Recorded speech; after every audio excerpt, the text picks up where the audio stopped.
మీరు కూడా టైలరింగ్ చేస్తూ ఉన్నారా? రోజంతా మిషన్ మీద కూర్చుంటున్నారు. ఉదయం నుంచి సాయంత్రం వరకు పనిచేస్తూ ఉన్నారు. కస్టమర్ బట్టలు కుడుతున్నారు. ఆర్డర్‌లు కంప్లీట్ చేస్తున్నారు. కానీ నెల చివరికి చూసుకుంటే చేతిలో మనీ అయితే ఒక్క రూపాయి కూడా మిగలడం లేదా? అయితే ఇలా అయితే ఈరోజు నేను చెప్పబోయే విషయం మీకు చాలా ఉపయోగపడుతుంది. ఎందుకంటే టైలరింగ్‌లో కష్టం ఒకటే సరిపోదు. మనం చేస్తున్న పనికి సరైన రేట్ పెట్టుకోవడం, మన ఖర్చులు తెలుసుకోవడం, మన సమయానికి విలువ ఇవ్వడం కూడా చాలా ముఖ్యం. ఈ విషయం చాలామంది టైలర్స్‌కి తెలిసినా ఆచరణలో మాత్రం పెట్టరు. అందుకే ఎంత వర్క్ చేసినా లాభం అయితే కనిపించదు. ఈరోజు మనం అసలు డబ్బు ఎక్కడికి పోతుంది? ఇలా చాలా సింపుల్‌గా ఈరోజు విషయాలైతే మాట్లాడుకుందాం. ఓకేనా? ఇంకా వీడియోలోకైతే వెళ్ళిపోయే ముందు మన ఛానల్ ఏమైనా కొత్తగా చూసినట్లయితే మన ఛానల్ అయితే సబ్స్క్రైబ్ చేసుకొని సపోర్ట్ చేయండి. గివ్ అవే గురించి అయితే 100 వీడియోస్ అయితే చూడండి. ప్రతి వీడియోకి కామెంట్ చేయండి. అందులో ప్రతి వీడియోకి ఎవరైతే కామెంట్ చేస్తారో వాళ్ళందరినీ నేను గివ్ అవేలో అయితే నేమ్స్ అయితే రాసి అందులో నుండి ఒక పేపర్ అయితే తీస్తారనమాట. అంటే ఒక నేమ్ అయితే తీస్తారనమాట. సో ఇదే గివ్ అవే రూల్స్ అయితే మొత్తానికైతే వీడియో ఎండింగ్ వరకు చూస్తే ఇంకా చాలా బాగుంటుంది. అలాగే మీకు ఇంకేమైనా డౌట్స్ క్వశ్చన్స్ ఏమైనా ఉన్నా కూడా నేను అడగవచ్చు. కటింగ్ వీడియోస్ అనేది కొన్ని రోజులు పక్కన పెట్టండి, ఎందుకంటే కొంచెం బిజీగా ఉంది. తర్వాత నేను కొంచెం టైం తీసుకొని అయితే కటింగ్ వీడియోస్ కూడా పెట్టడానికి ట్రై చేస్తాను. కానీ ఇప్పుడైతే ప్రజెంట్ అయితే వేరే డౌట్స్ అయితే మీరు అడగాలనుకుంటే అడగండి, నేను వీడియోస్ చేస్తాను వాటికి సంబంధించినవి. ఇంకేమైనా మర్చిపోయి ఉన్నా కూడా నాకు ఒకసారి మళ్ళీ గుర్తు చేయండి కామెంట్స్లో.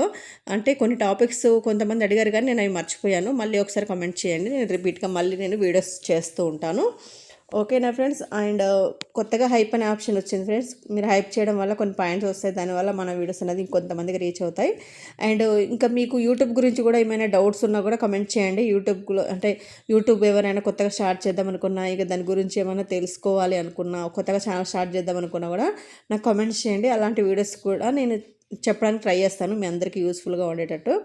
ఓకేనా? ఇంకా లేట్ చేయకుండా వీడియోలకైతే వెళ్ళిపోదాం. అసలు మనం ఇప్పుడు ఏమంటారు, టైలరింగ్ చేస్తున్నా కూడా ఎందుకు డబ్బు మిగడం లేదు, మరి అదేంటనేది తెలుసుకుందాం. అసలు సమస్య ఎక్కడ మొదలవుతుందంటే ముందుగా మనం ఒక విషయం అయితే అర్థం చేసుకోవాలండి. టైలరింగ్ అంటే మనకి ఒక క్లాత్ ఇచ్చారనుకోండి, వాటిని కుట్టాము, డబ్బులు తీసుకున్నాం, అయిపోయింది అనుకుంటాం. కాదు, అలా ఎప్పుడు అనుకోకూడదు. మనం కుట్టే ప్రతి డ్రెస్లో మనం ఎంత ఎఫర్ట్స్ పెడుతున్నాం అనేది ఒకసారి చూసుకోవాలి. దానికి ఎంత ఖర్చు పెడుతున్నాం, థ్రెడ్స్ వాడుతున్నాము, లైనింగ్ వాడుతున్నాము, సూదులు, మిషన్ మెయింటెనెన్స్, ఇవన్నీ కరెంట్ బిల్లు, షాప్ రెంట్, ఇవన్నీ కూడా దాంట్లో ఉంటున్నాయి. ఇవన్నీ కలిపి చూస్తే మనం అనుకున్నంత లాభం ఉండకపోవచ్చు, కానీ మనం మాత్రం ఆ బ్లౌజ్కి ఇంత తీసుకున్నాను కదా, నాకు ఇంత లాభం, అంటే నాకు ఇంత లాభం వచ్చింది అని అనుకుంటూ ఉంటాం. నిజానికి అది మొత్తం లాభం కాదండి. మనము చాలా అనుకుంటాం, అరే నేను ఈరోజు ఈ బ్లౌజ్కి ఇంత రేట్ తీసుకున్నాను కదా, మస్తు హ్యాపీ అనిపిస్తుంది. కానీ కాదండి, నిజానికి అది మొత్తం లాభం కాదు. అందుకే మీరు ఈ రోజు నుంచి ఒక చిన్న అలవాటు అయితే చేసుకోండి. మీరు రోజంతా వర్క్ చేసిన వచ్చిన డబ్బు, ఖర్చైన డబ్బు, ఇవన్నీ కనీసం ఒక నోట్బుక్లో రాసుకోవడం మొదలుపెట్టాడు. మీకు ప్రతిసారి నేను చెప్తున్నాను, రాసుకోండి అని చెప్పేసి. ఇంకా రేట్ తగ్గించి కస్టమర్ని ఆకట్టుకోవడం మాత్రం వద్దండి. ప్రతిసారి చెప్పేది అదే అనమాట. ఇంకొక పెద్ద సమస్య ఏంటంటే, కస్టమర్ అక్క కొంచెం తగ్గించండి అనగానే మనం వెంటనే రేటు తగ్గించేస్తూ ఉంటాము. నేను నిన్న మీకు వీడియోలో చెప్పాను, కొంతమంది కస్టమర్స్ ఎలా చేస్తారో, ఎలా సతాయిస్తారో మీకు తెలుసు. చెప్పాను కూడా, ఆల్రెడీ టైలరింగ్ చేసే వాళ్ళకి, ఆ ఫీల్డ్లో ఉన్న వాళ్ళకి తెలుసు. నిన్న మీరు ఏ ఒక్కరు కూడా కామెంట్ చేయలేదు అంటే, మా లైఫ్లో కూడా ఇలాంటి వాళ్ళు మేము చూసాము అని చెప్పేసి నాకు కామెంట్ చేయలేదు. చూడండి, నాకు దీనివల్ల అర్థమైంది ఏమిటి అంటే, మీరు ఆ వీడియో మొత్తం చూడలేదు అని నాకు అర్థమైందండి. ఎవరైతే వీడియో మొత్తం చూస్తారో వాళ్ళు ఖచ్చితంగా ఒక్క కామెంట్ అయినా చేసేవాళ్ళు. ఎందుకంటే ఖచ్చితంగా టైలరింగ్ చేసే ప్రతి ఒక్కరి లైఫ్లో అలాంటి కస్టమర్ ఒక్కరైనా ఉంటారు. కానీ మీరెవరు నాకు ఆ కామెంట్ చేయలేదు అంటే ఖచ్చితంగా మీరు ఆ వీడియో మొత్తం చూడలేదని నాకు అర్థమైంది. సో నేను ఇంత కష్టపడి మీకోసం నేను, అంటే నాకు ఎంతో కొంత యూజ్ అవుతుందండి. కానీ నేను 100 డేస్ 100 వీడియోస్ మీకు యూజ్ఫుల్గా ఉండే వీడియోస్ చేద్దామని డిసైడ్ అయినప్పుడు, నేను ఇంత కష్టపడి కంటెంట్ అనేది చూసుకొని, మీకు నా టైం చూసుకొని, నాకు ఇంత బిజీగా ఉన్నా, ఇంత ఆర్డర్స్ ఉన్నా కూడా నేను వీడియో చేస్తున్నాను అంటే మీరు అర్థం చేసుకొని వీడియో మొత్తం చూస్తే నాకు హెల్ప్ అవుతుంది, అలాగే మీకు కూడా హెల్ప్ అవుతుంది అని అనుకున్నాను. కానీ వీడియో మొత్తం అయితే చూడలేదు. అండ్ ఈ 1 వీక్లో అస్సలు వీడియోస్ అయితే పోవట్లేదండి, ఎందుకో తెలియదు. మరి అందుకే నేను మీకు నచ్చిన కంటెంట్ ఏంటనేది చెప్పమని కూడా చెప్పాను. అంటే ఇప్పుడు నేనంటే వీడియోస్ చేస్తున్నానండి, ఇప్పుడు మీకు ఏం కావాలి అనేది మీకు తెలుసు కదా. మీ డౌట్స్ కూడా నన్ను అడగండి. మీరు ఈ వీడియో చేయండి అక్క, దీని గురించి చెప్పండి అక్క, మాకు తెలియట్లేదు అని అంటే నేను దాని గురించి ఖచ్చితంగా వీడియోస్ చేస్తాను. కానీ మీరు వీడియో మొత్తం అయితే చూడట్లేదని నాకు అర్థమైపోయింది నిన్నటి వీడియోతోనైతే. ఓకేనా ఫ్రెండ్స్? అంతకుముందు అయితే చూసారేమో, కానీ ఇప్పుడైతే ఈ 1 వీక్ నుండి అయితే అస్సలు చూడట్లేదు. మొత్తానికే మళ్ళీ గ్రోయింగ్ అనేది తగ్గిపోయింది. సో ప్లీజ్ అండి, సపోర్ట్ చేయండి కొంచెం. అలాగే చెప్పాను కదండి. మనం ఇప్పుడు అక్క కొంచెం తగ్గించాం అనగానే మనం వెంటనే రేటు తగ్గించేస్తాం. ఎందుకంటే కస్టమర్ ఇంకో టైలర్ దగ్గర వెళ్ళిపోతారేమో అని మనం భయపడుతూ ఉంటాము. నాకు తెలుసు ఈ విషయము. ఎందుకంటే ఒక్కొక్కసారి మనకు అలాంటి ఫీలింగ్ వస్తుంది. కానీ అస్సలు మనం ఆ ఫీలింగ్ని పక్కన పెట్టేసేయాలి. అసలు ఆ ఆలోచనే రావద్దు. మనలో చాలామందికి ఈ భయం అయితే ఉంటుంది. ముఖ్యంగా టైలరింగ్ మొదలుపెట్టినప్పుడు ఇంకా ఎక్కువగా ఉంటుంది. కానీ ఒకసారి ఆలోచించండి. మీరు మార్నింగ్ నుంచి రాత్రి వరకు కష్టపడి ఒక పని చేసి చివరికి మీకు సరైన మనీ రాకపోతే ఆ పని ఎంతకాలం చేయగలరు చెప్పండి. కస్టమర్ని ఇప్పుడు రెస్పెక్ట్ చేయాలి. వాళ్ళ బడ్జెట్ని కూడా మనం అర్థం చేసుకోవాలి. కానీ మన కష్టానికి కూడా విలువ ఉండాలి కదా. మరి ప్రతి ఒక్కరికి ఒకటే రేటు ఒకే రేటు తగ్గిస్తూ పోతే చివరికి మనకే నష్టం కదా. మరి మన నష్టం మనకెవరు ఇవ్వాలి మన కష్టానికి? సో మనమే దానికి తగ్గట్టు ప్రైస్ అయితే తీసుకోవాలి. మన సమయానికి కూడా మనం విలువ ఇవ్వాలండి. ఇప్పుడు టైలరింగ్లో మనం ఎక్కువగా మర్చిపోయేది మన టైం విలువ. ఒక బ్లౌజ్ కుట్టడానికి కొంతమందికి 2 గంటలు, ఒక గంట లేదా 3 గంటలు కూడా పట్టొచ్చు. డిజైన్ ఎక్కువగా ఉంటే ఇంకా ఎక్కువగా టైం కూడా పట్టొచ్చు. కానీ మనం ఆ సమయాన్ని లెక్కలోకి తీసుకోము. ఏదో కుట్టేసాం అనుకుంటాం. కానీ మన టైం కూడా మన పెట్టుబడే కదా. ఒక వర్క్ చేయడానికి 3 గంటలు పట్టి మనం తీసుకునే డబ్బు అనేది చాలా తక్కువగా ఉంటే ఆ 3 గంటలకు మనం ఎంత సంపాదించాం అనేది ఒకసారి ఆలోచించండి. మీకే అర్థమవుతుంది. అందుకే మీ రేట్లు నిర్ణయించేటప్పుడు క్లాతుల ఖర్చులు మాత్రమే కాదండి, మీ టైంని, మీ వర్క్ నాలెడ్జ్ని, మీ డిజైన్కి మీరు ఎంత కష్టపడ్డారో ఇవన్నీ కూడా మీరు గుర్తుపెట్టుకొని ఆ రేట్ అనేది మీరు ఫిక్స్ చేసుకోండి. చిన్న చిన్న ఖర్చులే మనకి పెద్ద నష్టంగా మారుతాయండి ఒక్కొక్కసారి. ఇంకా మనం పెద్ద ఖర్చులు మాత్రమే చూస్తుంటాం, చిన్న చిన్న అస్సలు పట్టించుకోం. కానీ టైలరింగ్లో చిన్న చిన్న ఖర్చులు చాలా ఉంటాయి.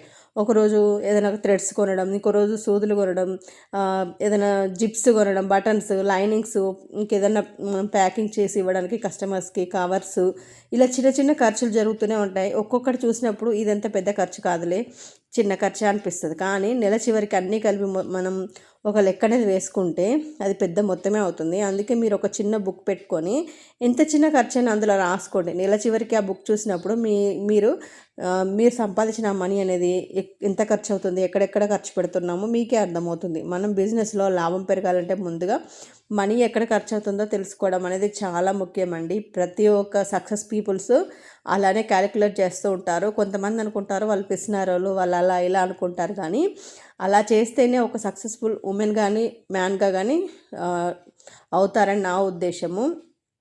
అలానే అన్ని విషయాలలో పిసినారితనం చేయమని చెప్పట్లేదు. సో నేను బుక్స్ మెయింటైన్ చేస్తే ఏంటంటే వాళ్ళకి ఒక నాలెడ్జ్ అనేది వస్తుంది అనమాట నెల చివరికి. ఇంకా మరొక విషయం ఏంటంటే ప్రతి బ్లౌజ్కి ఒక రేట్ పెట్టడం కూడా కొన్నిసార్లు మనకి నష్టమే వస్తుందండి. సింపుల్ బ్లౌజ్ ఒక రేటు, హెవీ వర్క్ ఉన్న బ్లౌజ్ ఒకటి, రెండింటికి ఒకటే రేటు ఎలా పెడతాను చెప్పండి? ఒకదానికి తక్కువ సమయం పడుతుంది, ఇంకో దానికి ఎక్కువ టైం పడుతుంది. మరి కాబట్టి మీ దగ్గర ఒక బేసిక్ రేట్ అయితే ఉండొచ్చు కదా. దాని తర్వాత design, neck sleeves, work, fitting, ఇంక ఇలాంటి వాటికి అదనంగా మీరు ఛార్జెస్ అయితే తీసుకోవాలి. వీటి ప్రకారం మనం ఛార్జెస్లు అనేది మార్చుకోవచ్చు. ఇప్పుడు కస్టమర్కి కూడా ముందుగానే క్లియర్గా చెప్పండి, మేడం ఇది సింపుల్ మోడల్ అయితే ఇంత ఖర్చు అవుతుంది అంటే ఇంత రేటు, ఇది డిజైన్ అయితే ఇంత రేటు. అప్పుడు వాళ్ళకు కూడా ఒక క్లారిటీ అనేది వస్తుంది కదా. అప్పుడు మీకు కూడా ఇబ్బంది ఉండదు. ఇంకా తెలిసిన వాళ్ళ దగ్గర ఎక్కువనైతే నష్టం అయితే వస్తూ ఉంటుంది. మనకు తెలిసిన వాళ్ళు వస్తే ఇంకొక సమస్య, అక్క మీరు తెలిసిన వాళ్ళు కదా కొంచెం తక్కువ చేయండి అంటారు. రీసెంట్గా నాకు ఒక సిస్టర్ అయితే ఏం చేస్తారో చెప్తాను. ఒక సిస్టర్ నా దగ్గర అయితే స్టిచ్చింగ్ చేయించుకుంటూ ఉంటారు. రీసెంట్గా శారీ బిజినెస్ అనేది స్టార్ట్ చేశారు. అయితే ఇంకా ఆ సిస్టర్ ఏం చేశారు అంటే ఇప్పుడు కొత్తగా బిజినెస్ మైండ్ అనేది ఉపయోగించారనమాట. ఏంటి అంటే ఇప్పుడు తన దగ్గర ఎవరైనా తీసుకున్నా లేకపోతే నాకు తెలిసి అసలు రారు అక్కడ నుండి. ఇప్పుడు తన దగ్గర వాళ్ళ ఇంటి దగ్గర ఎవరైనా ఇప్పుడు తనకు నేను కుట్టిన బ్లౌజులు కానీ డ్రెస్సులు కానీ చూసి బాగున్నాయి అని చెప్పేసి అంటూ ఉంటారు కదండి. ఇప్పుడు ఒకరిని చూసి ఒకరికి మన దగ్గరికి వస్తూ ఉన్నారు. మీ అందరికీ చెప్తూనే ఉన్నాను నేను, చైన్ సిస్టమ్ లాగా వస్తున్నారు అని చెప్పేసి. అయితే అంతకుముందు తను బ్లౌజులు చూసి ఎక్కడ కుట్టించుకున్నావు అని అంటే తను నా నేమ్ చెప్పేసి షాపు ఇక్కడ ఉంటుంది అని చెప్పేసరికి వాళ్ళందరూ అట్లా వచ్చేవాళ్ళు అనమాట. అయితే ఇప్పుడు రీసెంట్గా తను అలా బిజినెస్ స్టార్ట్ చేసేసరికి ఇప్పుడు ఏమంటుంది తెలుసా, అక్క నేను నా ద్వారా ఇంతమంది వస్తున్నారు కదా, నాకు రేటు తక్కువ చేయొచ్చు కదా అని చెప్పేసి అంటున్నది అని అన్నదనమాట రీసెంట్గా ఒకరు. అయితే ఇలా చాలామంది ఒకరి ద్వారా వస్తున్నారు కస్టమర్స్. అలా అని చెప్పేసి ఇప్పుడు తనకి నేను తక్కువ చేయడం ఏంటి, అసలు నాకు ఒక రకంగా అనిపించింది. తన మీద ఉన్న ఒక మంచి అభిప్రాయం కూడా నేను ఆ మాటతోని నాకు ఏదోలా అనిపించేసింది. నిజంగా అంత మంచిగా ఉండి కూడా ఇప్పుడు ఇంత చిన్న బిజినెస్ చేయంగానే మాటలనేది కొంచెం ఇలా అయిపోయాననమాట. సో, నాకు అనిపించింది. నేనన్నాను నువ్వు అంటే మీరు చెప్పినా చెప్పకపోయినా వచ్చేవాళ్ళు వస్తూనే ఉంటారు కదా! మీరు ఇప్పుడు మీరు అంతకుముందు కూడా చెప్పారు. అంతకుముందు కూడా వచ్చారు కదా! ఇప్పుడేంటి కొత్తగా తక్కువ చేయండి అని అంటున్నారు. మీకు ఎప్పుడైనా నేను కొంచెం తక్కువనే చేసి కుడతాను కదా! రెగ్యులర్ కస్టమర్స్‌కి. అది కాక ఇంకా ఇప్పుడు బిజినెస్ పెట్టారని చెప్పేసి ఇట్లా అంటున్నారా అన్నట్టుగా నేను మాట్లాడాను. అలా అని చెప్పేసి తనతోని ఏమీ వాదనలకు దిగలేదు. నార్మల్‌గా తను అలా అడిగింది. నేను దానికి రిటర్న్‌గా సమాధానం అయితే ఇచ్చేసాను. అంటే కొంతమంది మైండ్ సెట్ అయితే అలా ఉంటదండి. కాబట్టి అసలు ఎవ్వరిని చూడకండి. ఎవ్వరికీ తగ్గించొద్దు. అలా ఉండే వాళ్ళకైతే నిజంగా చిన్న బిజినెస్ చేయంగానే ఇంకా అట్లాంటి మాటలైతే వస్తూ ఉంటాయన్నమాట. ఇంకా మనమే మారాలి. అందుకే నేను ప్రతీది కూడా ఆలోచించి అయితే డెసిషన్ తీసుకుంటున్నాను. ఎందుకంటే మనం ఒకరిని గౌరవించాలి. అలాగే వాళ్ళ మాటలను బట్టి మనం కూడా వాళ్ళకు తగ్గట్టుగా మాట్లాడితేనే మనం టైలరింగ్ బిజినెస్ అయినా ఏదైనా కూడా రన్ చేయగలుగుతాము. లేదంటే అక్కడే ఉండిపోతాం ఫ్రెండ్స్. ఎందుకో నాకు ఇప్పుడు అది సడన్‌గా గుర్తుకొచ్చింది. అందుకే దీంట్లో షేర్ చేశాననమాట. ఇంకా చెప్పాను కదండీ! ఇంకా కస్టమర్ అయితే ఇప్పుడు తెలిసిన వాళ్ళు వచ్చారని చెప్పేసి మనం అక్క అనగానే కొంతమంది కరిగిపోతారనమాట. కొంచెం తక్కువ చేయండి అంటారు. మనం కూడా ఏమనలేకపోతాం. నిజానికి మనసుకు వాళ్ళని బాధ పెట్టాలని ఉండదు. కానీ ఒకసారి తక్కువ రేటుకి పని చేశామంటే తర్వాత కూడా అదే రేట్ అండి. నేను రీసెంట్‌గా ఇప్పుడు తనకి అంతకుముందు కొంచెం తక్కువ రేటు తీసుకునేదాన్ని. ఇంక ఎప్పటికి వేరే కస్టమర్స్ దగ్గర నార్మల్‌గా ఎక్కువ అంటే తీసుకునేదాన్ని ప్రైస్. ఇక తన దగ్గర ఒక 100, 200 తగ్గించేసరికి అదే అలవాటయిపోయింది. ఇక తను మళ్ళీ అదే, "అక్క ఏంటి ఈసారి రేట్ ఎక్కువ పెంచారు?" నేను అన్నాను డైరెక్ట్‌గా ఇక. ఇంతకుముందు అంటే తీసుకున్నాను కానీ ఇంక 1 ఇయర్, 2 ఇయర్స్ నుండి అదే రేట్ అంటే కష్టము. పెంచాలి కదా అని చెప్పేసి అందరి దగ్గర ఒక రేట్ తీసుకుంటున్నాను. మీ దగ్గర ఒక రేట్ తీసుకుంటున్నాను. కుదరదు అట్లా అని చెప్పేసి అన్నాను. ఇంకా దానికి ఆ మాట అనేసిందనమాట. అంటే నేను కస్టమర్స్ నా ద్వారా వచ్చినా కూడా తగ్గించట్లేదు అని. అంటే కస్టమర్ తన ద్వారా ఓ 10 మందో, 20 మంది రాలేదు. అంతకుముందు నుండి ఎప్పటి నుండో ఒకరొస్తున్నారు. ఇప్పుడు ఒక కస్టమర్ వచ్చారు అంతే. ఇద్దరు కస్టమర్స్‌కి అలా ఫీల్ అయిపోయారనమాట. నిజంగా అలాంటి వాళ్ళు కూడా ఉంటారు. అలాంటివి కూడా మనం ఫేస్ చేయాల్సొస్తది. ఇంకా సో, నేనైతే అదే అనుకుంటున్నానండి. ఎవ్వరొచ్చినా కూడా మనమైతే రేటు విషయంలో మాత్రం కాంప్రమైజ్ అవ్వద్దు.